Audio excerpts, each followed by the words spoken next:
இரு கூம்புகளின் கன அளவுகளின் விகிதம் 2:3 ஆகும். இரு கூம்புகளின் கன அளவுகளின் விகிதம் 2:3. அப்போ இரண்டு கூம்புகளின் கன அளவுகள்னா கூம்பினுடைய கன அளவுக்கான ஃபார்முலா தெரியும். கூம்பின் கன அளவுக்கான ஃபார்முலா என்னது? 1/3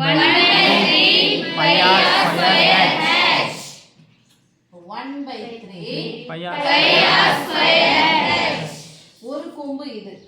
அப்போ ஒரு கூம்புனா R1 அடுத்து இரண்டாவது கூம்பு 1/3 என்ன போட போறோம்? விகிதம் என்னது?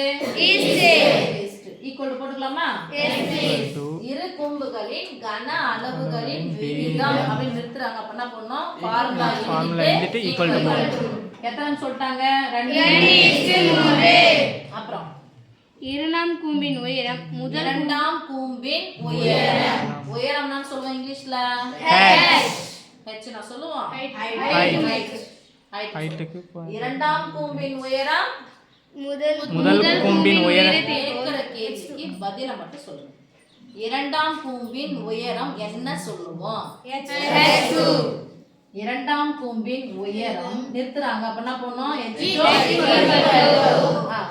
முதல் கூம்பின் உயரத்தை போல் முதல் கூம்பின் உயரம் உயரத்தை போல் முதல் கூம்பின் உயரம் என்னது? முதல் கூம்பின் உயரத்தை போல் 2 மடங்கு எனில் 2 மடங்குனா குறி நடுவுல ஓகேவா? அப்போ h2 க்கு பதிலா என்ன போட போறோம்? h1 * 2 right? நம்ம போய் போலாமா? எனில் அவற்றின் ஆரங்களின் விகிதம் காண்க. அவற்றின் ஆரங்களின் விகிதம் காண்க. விகிதம் என்னது? ஈஸ்ட் என்னது?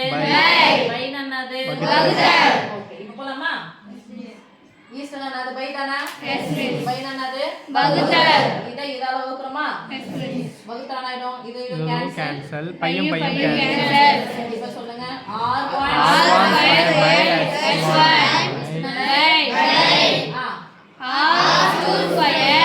h2 க்கு பதிலா என்ன போலாம் சொல்லுங்க? எனக்கு நடுவுனா குறிங்க h2 * என்னது? ஈஸ்ட் என்னது? சொல்லுங்க 2/3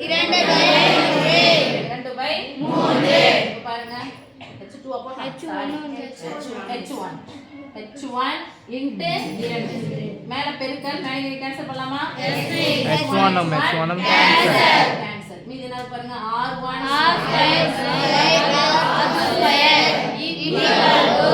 இந்த பெருக்கலா இருக்கிற 2 வகுத்தலா இருக்கிற 2 சமக்குறி அந்த பக்கமா போனா பெருக்கலா மாறும். பெருக்கல் எங்க கொண்டு நிப்பாட்டிட்ட பாத்தியா? 2 4/3 ஸ்கொயர் எடுக்கலாமா? இப்போ இது எதனுடைய ஸ்கொயர்? 2 ஸ்கொயர். இது எதனுடைய ஸ்கொயர்? ஸ்கொயர் வராது. பெருக்குனா 3 கிடைக்கும். ரூட் 3 பெருக்குனா 3 கிடைக்கும். வெறும் அப்ப √3 தான் ஹோல் ஸ்கொயர் சொல்லணும். வேற எந்த ஸ்கொயரும் வராது. 1 அப்புறம் இருக்கும். R1 square by R2 square equal to 2 square by வெறும் 3ன்றது என்னது? whole square. Square square to cancel வெறும் 3 தான் கிடைக்குது. இப்போ this implies ஸ்கொயருக்கு ஸ்கொயருக்கு ஈக்குவல் டு இருக்குது. அப்ப R1 க்கு பதிலா 2 R2 க்கு பதிலா √2 விகிதம் தான கேக்குறாங்க. ஆரங்களின் விகிதம் R1 y = என்ன பண்ணலாம்? R1 * R2 =